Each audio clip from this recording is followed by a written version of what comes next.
People often ask me about fillers, and it's quite a controversial subject. So people are often afraid of fillers. And I think this comes from seeing so many bad examples of filler around town, around Ireland and abroad, particularly when it comes to lips. For some reason, people are putting massive amounts of filler into lips, which I think is completely unnecessary. And in fact, when people come in, I often say to them, well, I think they should avoid their lips, or that they keep their natural lips. Of course, in a smaller percentage of people, you do get some girls who have very thin lips. You can help them out.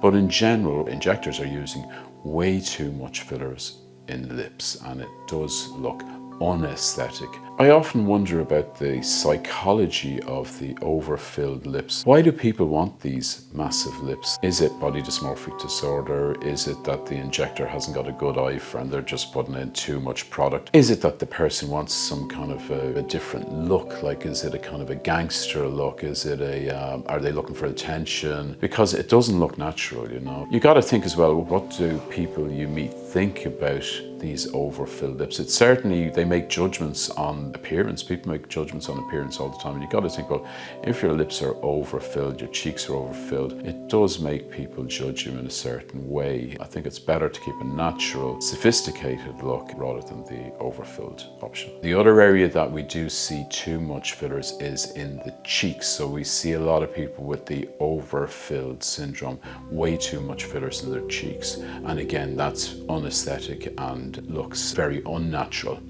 A third area where I see fillers gone wrong is in the tear trough area. That's the area under the eye, and we see so many bad examples of this where the filler looks lumpy and unnatural. So these three areas, I think, are the areas where fillers go wrong mostly, and it's mostly due to bad product, too much product, and bad technique. So you really need to have a good eye for the indication, and you do need to use smaller amount of products, and very importantly, you need to use proper products, because there are so many hyaluronic acid fillers out there now. You need to make sure that you're getting good quality fillers. And I think it's important for the clients, for the patients, to actually ask, what is it that I'm getting injected into this area?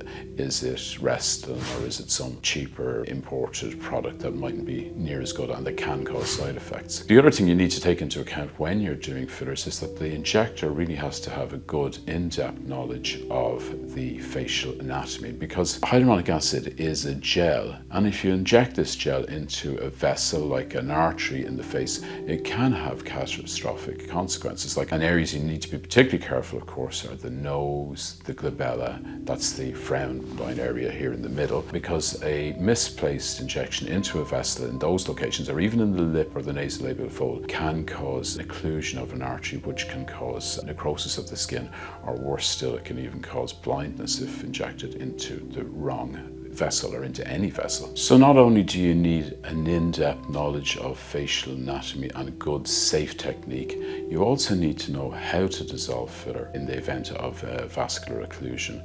And the product that is used, it's an enzyme that helps us to dissolve filler. So it's very important that you know how to use this product. It is a prescription-only product and should be administered by medical professionals. The other thing, that sometimes we have to use this product as well if we see people who have overfilled cheeks, overfilled lips.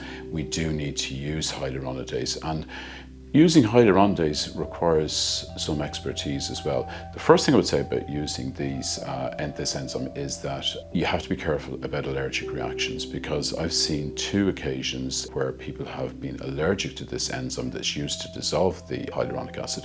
So we do need to be very careful. I had a girl recently where I pre-medicated her with steroids and with antihistamine before dissolving her lip filler, because she said she had a history of hay fever. So anybody with allergies or asthma, hay fever, you need to be really careful when using the enzyme to dissolve hyaluronic acid. Having said that, I know filler and hyaluronic acid have had somewhat of a bad reputation recently, but when injected appropriately, in small amounts, in the right area, with the right technique and with the right product, we can get fantastic results with hyaluronic acid. I tend not to do much filler in the lips. I think most girls, most women don't need filler in their lips. I think that their natural lips are the better options. There is a minority who do need it with very thin lips. A great area to use hyaluronic acid in small, minuscule amounts is the perioral area, and that also the nasolabial folds and the marionette lines. We get very good results if you use a really good product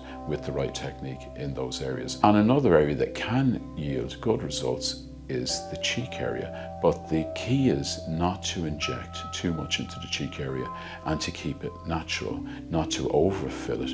It can actually give a very aesthetic result, a very pleasing natural result if it's done appropriately. Another area that I do like to use some hyaluronic acid is lateral face out here, because that does help us to lift.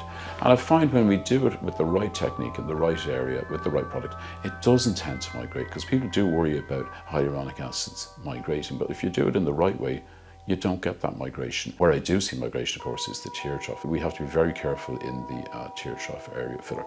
So they're the areas that I like to treat with hyaluronic acid, but again, in small amounts. Now, hyaluronic acid is also in skin boosters. So we use a lot of Restylane skin boosters. We use Profilo. They're not a filling hyaluronic acid. They're more of a moisturizing, skin boosting hyaluronic acid.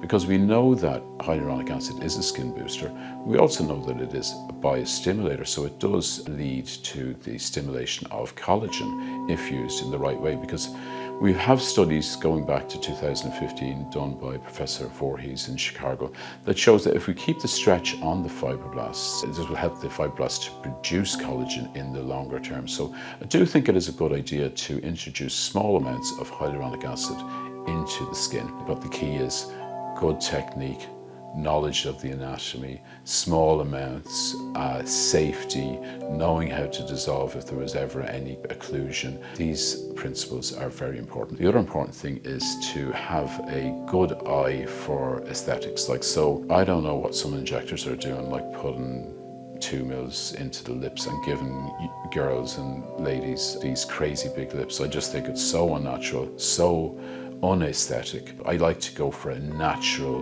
look. So many unnatural results out there from inappropriate placement of filler, and I don't know what some injectors are doing to leave their clients and their patients looking like this. A lot of lip filler procedures have very bad results, and I think a lot of them need to be dissolved. So I'm not a big fan of lip filler.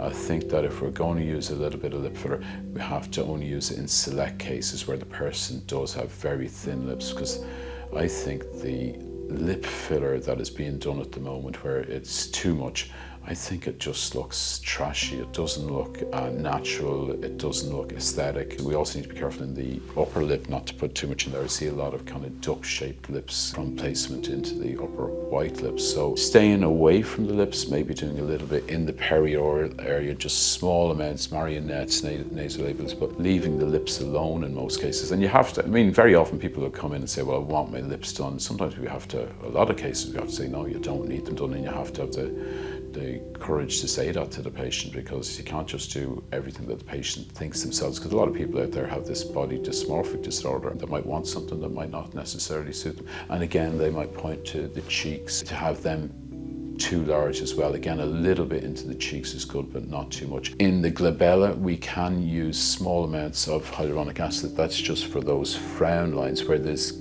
indented crease, where anti-wrinkle injections aren't getting it totally. We can use it in that area. Another good area for hyaluronic acid is actually scars. It can work very well in scars.